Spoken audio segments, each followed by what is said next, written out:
Hello and welcome to Nothing to Wear, the podcast that solves fashion problems and levels up your wardrobe. I'm Tamara, Holland. Our lovely host Lee Campbell is away again this week, so I'm joined by the fabulous Lucinda. Hello, my friend. Hello. And we're going to talk today about party season, event season. It's on. It is on, and it is safe to say it's just that time of year again where our calendar's getting full and chock-a-block of events.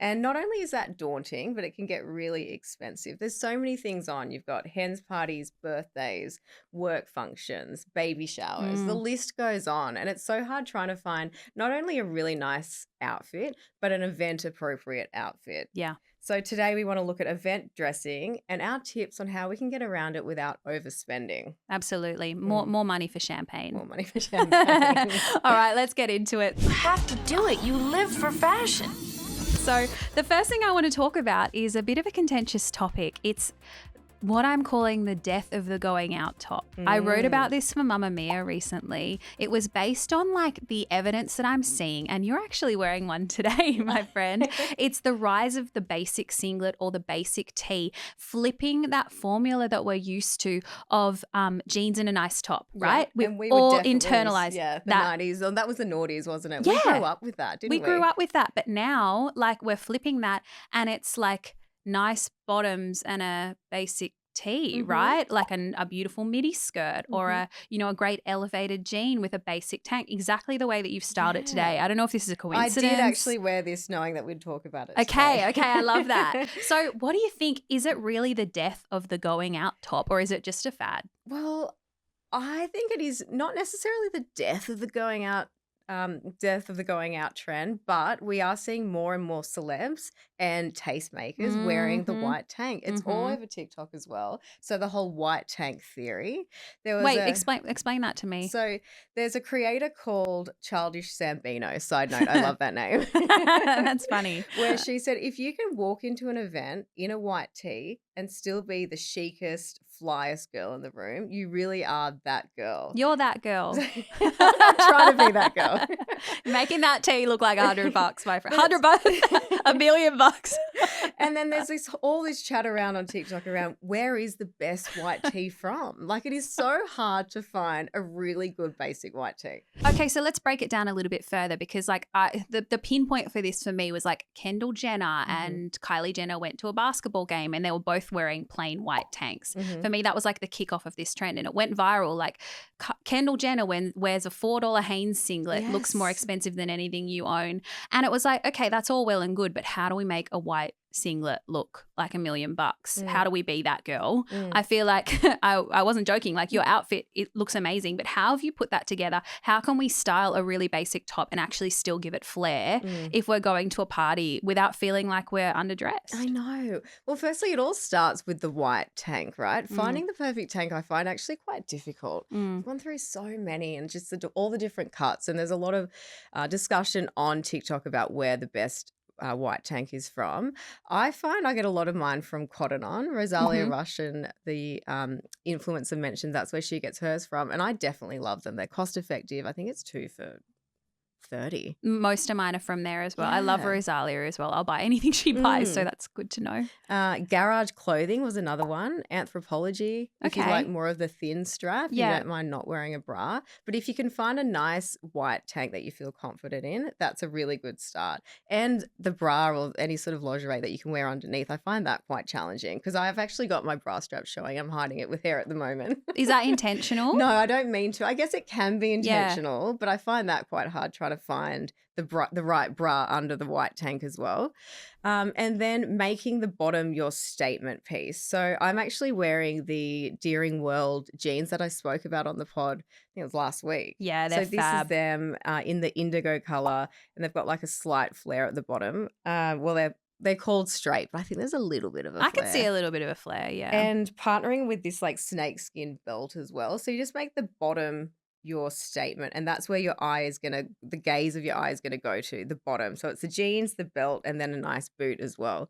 But like you said, middies are really big this season. Yeah. We're seeing, remember the days of like the mini skirt? So Miu Miu, spring, summer 22. Do you remember those really small mini Do I skirts? remember? Oh, boy, we unpacked them here at Mamamia.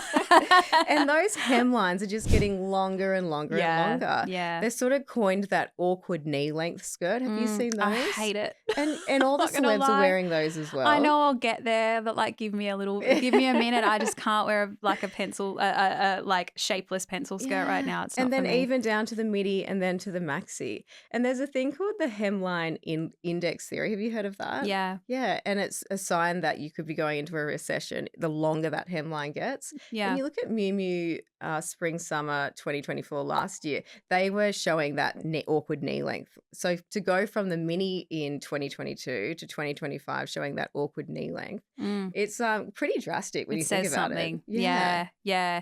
I want to challenge us a little bit on the top, okay? If we can just dig in a bit further, because I have this theory that I learned from a fashion stylist called Fifi Milne, who's a friend of the pod and a friend of Mamamia. Fifi talks about tabletop dressing. She says that most commonly when you're going to an event, obviously unless it's like a soiree where you're standing up the whole time, if you're going out to dinner, if you're on a date, you're going to be like showing the top half of your outfit the most, right? So she's said to keep the focus on the top half of your outfit, whether it's through an interesting neckline or jewelry or whatever. So like how do we make the top half of our outfit, if we're just wearing a singlet, interesting? Or do we need to? I don't know if we need to. It's that understated cool that the white tank is bringing to your outfit. It could be a nice statement necklace, and we're seeing the big chunky necklace having that resurgence. It could be through the headscarf. We're seeing a lot of just headwear as well. Even for me, like you're inspiring me with your glasses, and I feel like if it's like a daytime event, maybe it's a like kick-ass pair of shades or something. Yeah. I even had a trucker hat I was going to wear with this outfit. I was giving like a little bit of Western vibe. That would be, I'd love to see that next time. But yeah, it could be through the eyewear or the hat or but yeah, I do like the idea of just keeping it understated. I do like that tabletop theory, but it is literally just flipping that on its head. Yeah, exactly. We're going under the table. So it's interesting that tabletop, what you're seeing is just that top part of your outfit if you are out for dinner or whatnot. My number 3 is actually around don't forget outerwear. So I know we're coming into spring, summer. It is warming up and the sun is out. Even today it's beautiful. But as soon as that sun goes behind a cloud or the sun sets, it can get chilly. Yeah. And I think a lot of us spend so much time and detail preparing our outfits, and then you just grab a coat on the way out. The weather changes and then you're covering up this beautiful outfit that you spent time on. So one of my biggest tips is just consider your outerwear in spring, summer, and actually style it with your outfit. So how would we what's an example of how to do that, do you think? So just taking it into consideration, is it investing in a lightweight trench or more like a cropped bomber or a cropped jacket? If you are doing, say, the white tank theory and showing some sort of midi skirt, the crop could work really well because then you're still showing I'm the seeing skirt. a lot of like these funnel neck jackets around, and I love the idea of that, like hitting at the waist and then having a longer hemline. I think that's so chic. Yeah, love that. Just always consider outerwear. It's such a shame when you're covered up for the whole event. Yeah. And it's in a jacket you don't really like. It was one from winter or something. It doesn't go with the outfit. You could style it in. So you could even do like a blazer with a belt over the top to create some shape if you're doing, like I think that's a good hack. Yeah. So considering the event and what's on show, whether it be tabletop or if it's outerwear. So just considering where you're going and what people will be seeing. Yeah, she's smart. She's thought about it. Okay. I want to talk about what do we think is like the party dress or like the piece of the season that we're going to see everywhere. Just like on a pervy level, you're a trend forecaster. I like to predict, like, I do a lot of writing about the trends that are coming. So I'm always very curious about this when summer rolls around. There's like last year, for example, I feel like it was these bright printed sets that everyone was wearing. And then we had kind of, I think like the year before that we had like the linen maxi, right? Yes. Everyone was wearing a white or black linen dress. What do you think is the style for this year? So I think we're going to be seeing a lot more muted tones. I remember a couple of seasons ago, it was like the red. Remember red was big in summer, that cobalt blue. It's that mocha brown, pistachio, that powder pink or bubblegum pink, whatever you want to call it. But in terms of like the fabrications, the lace, which I think you've spoken about as well. Yeah. And playing around with layering, almost intentional layering. So we saw a lot lot with Copenhagen, but we're seeing a lot more of that within our style. And separates we'll be seeing, but not so much matching separates. Okay. So- We're moving on from the sets into more of like a Top not and bottom. matching. Yeah, so buying a top, not just buying that occasional dress, Mm. buying the midi skirt, buying the short, and then the top, and then you can style it in different ways. So it's Yeah. not just opting for that one dress. Yes, totally. I think separates are going to be huge. I've seen a lot around, like when I've been shopping, like Dish, Nude Lucy, Verge Girl, Sabo, like lots of the brands that I personally scroll often, too often maybe. I think it's like speaks to like the death of sort of really rigid structured tailoring, and it's moving towards this kind of feeling of ease, and I like it's really coming through in the colors, like you said. It's more muted, it's like less like flashy dopamine dressing, and it's more like relaxed chic And comfortable as well. Yes, comfort is king. What I was wearing last week on the pod, actually, it was a mini dress it's actually in my bougie, so I'll talk about it later, but it was a Maggie Marilyn mini dress, and it's an occasion dress. I can wear it out and about to parties and whatnot, but I had it styled with just a pair of white Dish pants, and I was wearing it around the city. So good. So things like that where you're mixing, matching, it's intentional layering, which you wouldn't often do that. We wouldn't be doing that a few years ago. No, definitely. It feels very new. Yeah. But then also very old somehow, very like 2000s, but in an elevated way, because that can go very wrong. Can it not? So, yeah, and it's nice maybe it's not as skin hugging or body hugging, I think. It's just those layers and just feeling comfortable. Definitely. Definitely. I love it. So one way because it does get expensive, this whole event season can get not just overwhelming but expensive. So one of my tips to save money is, it sounds obvious, but shop your friends or fave influencers' wardrobe. So I'll start with friends first. If you've got some close friends, I have 2 friends, we're all similar sizes, and we really do share our wardrobe. I'm not a big sharer. I hate sharing when we go out for to dinner and sharing meals. And I don't like sharing my day-to-day wardrobe. I probably wouldn't share these jeans or things that you have on constant rotation. But those occasion pieces, I'm more than happy to share. And my friends and I would kind of consciously buy a look from maybe a more expensive brand like Harris Tapper or Mateo. I'd buy the skirt, a friend would buy the top, and then the other friend would buy a jacket. So they still work in silo, these pieces. Sorry, my mind is blown. What do you mean? You all just like buy a different piece of the look? Yeah, so Bear Park, I bought the dolly skirt, and then my friend bought the sheer top, and then another friend bought the Mateo jacket. Stop. We all wear them individually. But if someone has an event, they can go, hey, could I borrow that look? And we all have that entire outfit, which would have cost us maybe, I don't know, $2,000. But we're able to just save money by buying those select pieces. What kind of coordination does this require? Is there a dedicated group chat? How are you doing it? Tell me all the things. Well, it's one of those things. How often are we going to events at the same time? Like really, unless we're all going out to a dinner. It's those events where it's just their event, maybe with their family or it's their sort of work party or whatnot. So that's a way to do it. But if you're different sizes. I love how you just drop that in like that's a casual thing we all do. Like I could just never. Like you're so type A and I'm so not. But that's amazing. More power to you guys. If you want a whole look and you could do that with friends, that's an option. Yeah. But if you are different sizes, it's sharing those accessories like hats or bags. We know that sculptural bags are having a moment this spring, summer. That's a piece that you're not going to wear a lot. Share those, swap those with friends. Yeah, fun. Yeah. Love that. And also, if you've got friends that maybe you used to work with or, your buddies of, used to be best mates at work and then you haven't seen each other for 6 years, you've moved on, reach out to those people. What I've done in the past actually is DM'd a friend that I used to work with and say, hey, I loved the jacket you're wearing. Is there any chance, I can give you $100 and I can borrow it from you and then I'll dry clean it when I'm done with it. Wow, that's genius. Things like that where you're friends / acquaintances. Okay, what about friends from high school like you and me? I would have I know. Okay, so we're going there. We went to school together. We went to school together and now we're like revisiting. We're reconnecting in later life. So don't be afraid to do that. And then also with content creators that you follow, I have had people message me saying, hey, would you be willing to sell that Venroy skirt? Would you be willing to sell that Maggie I've had Marilyn? that too, and I never quite know what to say. Yeah, well, I've done it, and I either sell it or just give it away if it's been gifted to me, and I'm done with it. Yeah.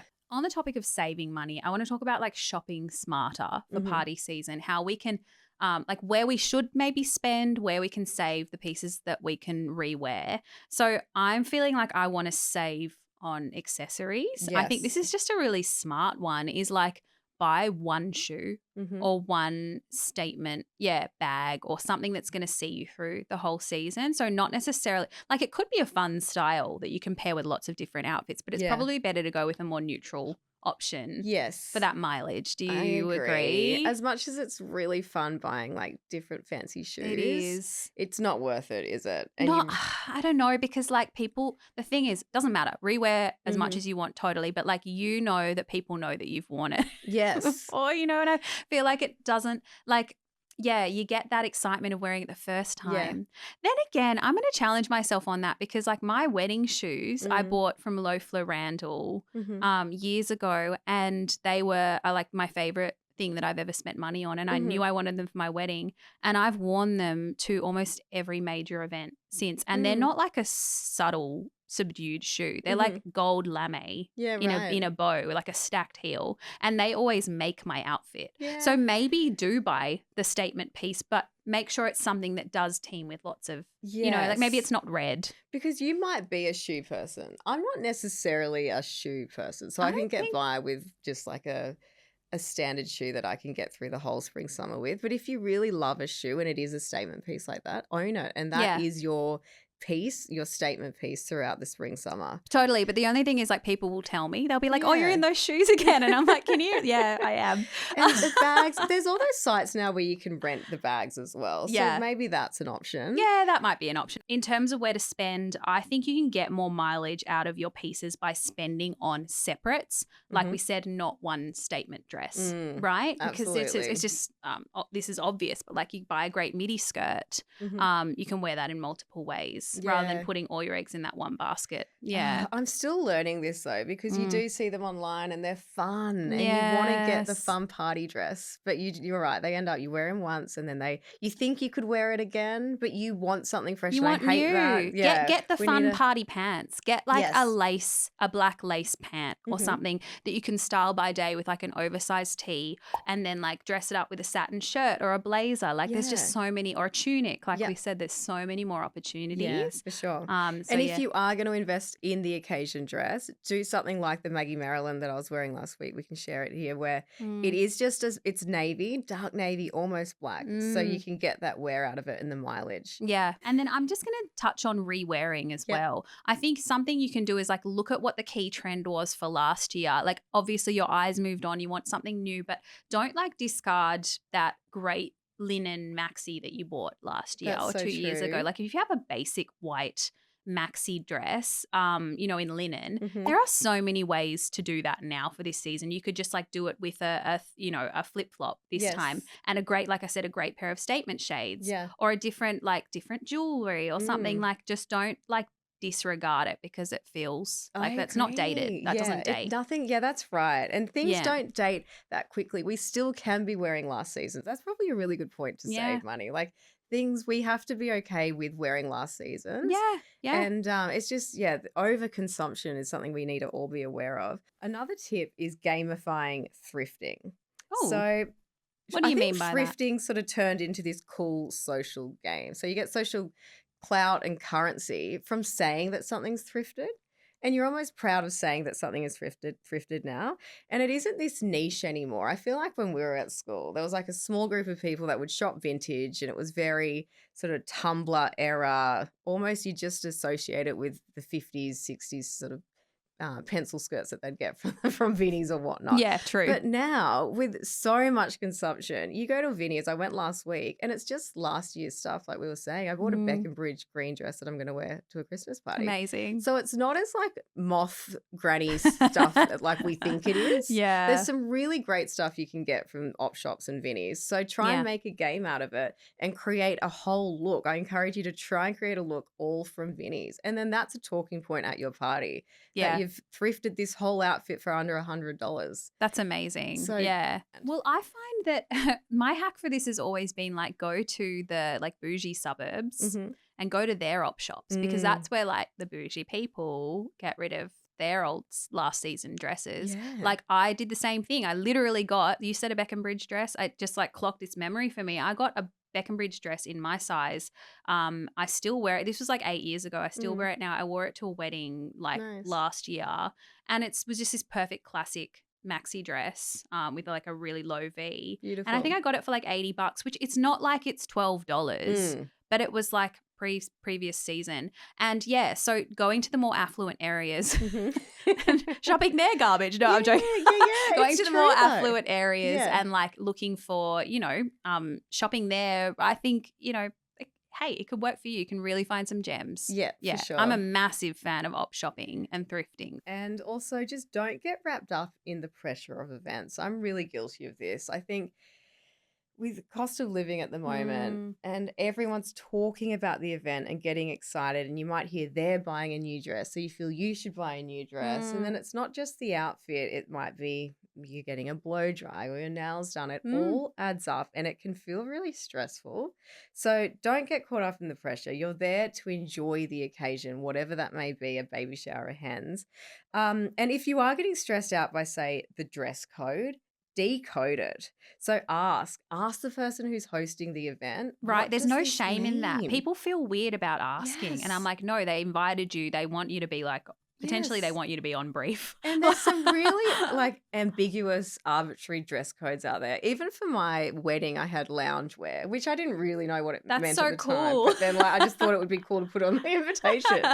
But there's some like space cadets or coastal. Try and like narrow it in a little bit more. Yeah. Or it's perhaps providing a mood board. So this is now Love flipping that. it to Yes, if you're hosting an event this season, some tips on how you can make your guests feel comfortable. Yeah, thinking about the dress code. How important is it for the event? So do you really need say Coyote Ugly as the theme? So where it really will require everyone to go buy a new outfit? Or Yeah. could you just get away with having touch of cowboy? I think touch of is a really nice tip. If you want to have people dressing up or have a bit of flair without going all out and buying an outfit, touch of red, touch of white, touch Yeah. of disco. Yeah, absolutely. Yeah, I love that. You could do touch of Coyote Ugly today, for Right? example. Yeah. Like in a chic way. I like that. Thank you. No shade. Like I love your outfit, but I'm really appreciating the snake skin and the boots. And in terms of people feeling stressed at events, I used to work in events, and one of the mindsets that we used to always think about when planning the dress code is plan for the least confident person in that room. So just say you're planning a hens party, and this is for anyone out there who may be planning that for a friend or sister for the end of the year. Don't choose, say, a Coyote Ugly if you know there's going to be mums, mother-in-laws, aunties there who are just going to find that really uncomfortable. So true. So yes, there'll be So like a smart. small group of people who would love that theme, but just try and choose a theme that everyone will love. And then the least confident person, they will make the whole day or experience better because everyone's on that same vibe and same Love page. that. I also found it really interesting. There was a recent poll that found that 80% of people would rather be overdressed than underdressed. But the kicker was they still end up playing it safe because they don't feel confident enough. I was going to say, dress I'm up. sorry, I don't believe that for a second. Really? No, I think most people would rather be underdressed than Really? overdressed. Yeah. No way. I counter that point. I don't know. I question your source. No, I just think people are so much more chill about what they wear now. Gen Z's more chill about what they wear. That's I don't know who interesting. you're polling there. I'll give you an example. I Yeah. went to an event last year and Kelly McCurran was actually there, and it was for a brand, a beauty brand. And it was at this beautiful dinner and everyone was dressed up. And I remember walking in, seeing her, and she looked so beautiful in heels and whatnot. I played the cool, I don't really care, I'm in Sunburst. And I wish I was dressed up for that occasion because it was just such a beautiful setting surrounded by everyone else dressed up. So, but I think to your point, I agree with you. It could be a generational thing. It could I be. don't think Gen Zs are dressing up like the millennials are. Not at all. Mm. No. I think it's a very different sort of different approach Mhm. to events. Like I've been to events with, both feels funny to break down the generations, but all generations. Like you go to a wedding and you've got like a cross section of Gen Z, millennials, Zillennials, Gen X, whatever. And I always find it's that younger generation that has the most like flexibility on what like a dressy look is. Yeah. So, yeah, I find that really curious because I think most people generally, if you ask them like on the street, would you rather be overdressed to an event or underdressed? I mean, maybe just for the anxious quotient of that audience like me, I'd be like underdressed. I'd prefer to be overdressed. Don't look at me. Well, there's some tips. I just find, this time of year is stressful. Yeah. But just plan for these events. Yeah. Listen back, study all our tips. There'll be a test on it next and week. reach out to Tam if you want to borrow any of her stuff. not the anxious person be like, oh no, they're all DMing me. All right, let's roll into bougie and budget. Let's do like the event dressing edition. Something on your wish list or maybe something that you've recently bought. Okay. Well, my bougie is a dress I've recently bought. It was one I was wearing last week. It's the Maggie Marilyn. It's called The Dress All the Bad Boys Like. Cute. But it is, it was an investment. It was $895. Okay. But like I said, I wore it here in the city. I wore it with a pair of pants. I find it's incredibly versatile. It's Maggie Marilyn, so you're buying New Zealand-esque Australian. But the thing I love about this dress, and it's almost a little tip within this bougie, is I got it from a store in Barrel called the Wildstone, but they're online as well. But they have the exclusive dress, so you can't get this dress on Maggie Marilyn's site at the moment. Wow. So that's a really nice, I'm sure there's other sort of stores that do this as well, but I love that I'm the only one with that dress, or whoever else is wearing it. It's a unique dress for the moment until it's released on Maggie Marilyn's website. So was it like a pre-order situation or they only had a certain amount in store or how does that work? They have stock in their store, but they're just doing an exclusive deal with this Wildstone store in Barrel. Amazing. Which is quite That's a cool. nice, yeah. So, because I do find sometimes with event season, just say, sir, you get used to the print like we were saying, and then everyone suddenly got the same dress and Correct. You're familiar with that style or cut. And then it gets like duped all over and everyone's got it. So it's sort of nice knowing that I've invested in a piece that not many people have right now and it can kind of stretch and get that mileage through this event season. It's really special. Like I saw you in it. I was like, damn. It's got a little heart cut out at the back. Yeah. It's like a little cute sort of feature I've never seen before. It's very special. And dark navy, if you've done your color analysis like me, I'm not meant to be wearing black, but I still love like a little black dress. Dark navy is just a nice substitute. That's the answer to it. There you go. You're so organized. I've not done my colors. I'm just like, I assume, I don't know, brown. Okay. I've been looking for a relaxed maxi skirt. I'm a short girl, so I don't wear that many maxi skirts, but I found one on the Frankie shop from Net-a-Porter that I absolutely love. It's like the brief for me was simple and flowy, but not boho. Okay. I don't want it to steer boho. I want it to still feel modern and minimalist. So it's called the Aeson, Aeson jersey maxi skirt. It comes in 2 shades, so a cream and a taupe. Ooh. I love them both, but I'm thinking maybe the cream for me because I do wear a lot of that color. It's $260. It's like a slightly lower waist silhouette. Oh, I love that. And elastic. Nice. Yeah, so just no structure, really flowy. I love it. Beautiful. Dress it up, dress it down. Fun. Yeah. Do you think you'll commit to it? Probably not. I don't know. I love the Frankie shop. I've never regretted buying from there. So, I'm feeling very strongly inclined. If it's not that one, it's going to be something like that. Yeah. I love that. Yeah, so my budget is a outerwear piece for spring. It's a lightweight button-down jacket from Lioness.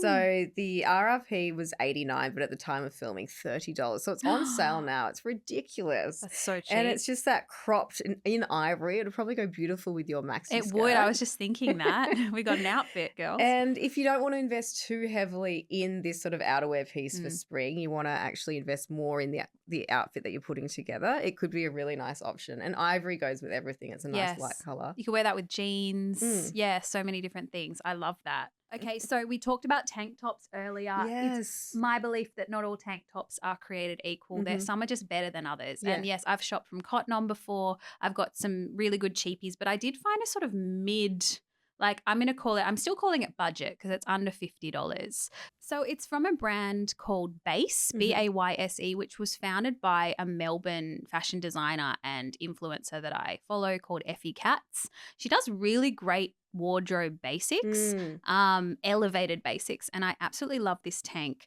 It's the Cassia tank in white. It's $49.95. Okay. It's perfect for what we were talking about teaming with, like a Nice. statement embellished midi skirt or jeans. Love this. Yeah, I'm going to try this one Have you out. bought from this brand before? I have. Yeah. Yeah. I love the tees. They're quite oversized. Okay. But yeah, I haven't bought a tank before, so I'm definitely pulling the trigger on this one. It comes in lots of different colors, but I'm going to go for the Yeah, white. I think I'm going to do this as well. Mm. Because I get the ads all the time for this brand and they do look really great. I just haven't committed. Yes, So. I have a knit from there that I wear a lot, and really good quality. Great Okay, denim cool. as well. Nice. Yeah. That's all we have time for today. Thank you so much for watching. And don't forget to subscribe to our channels. See you soon. Bye.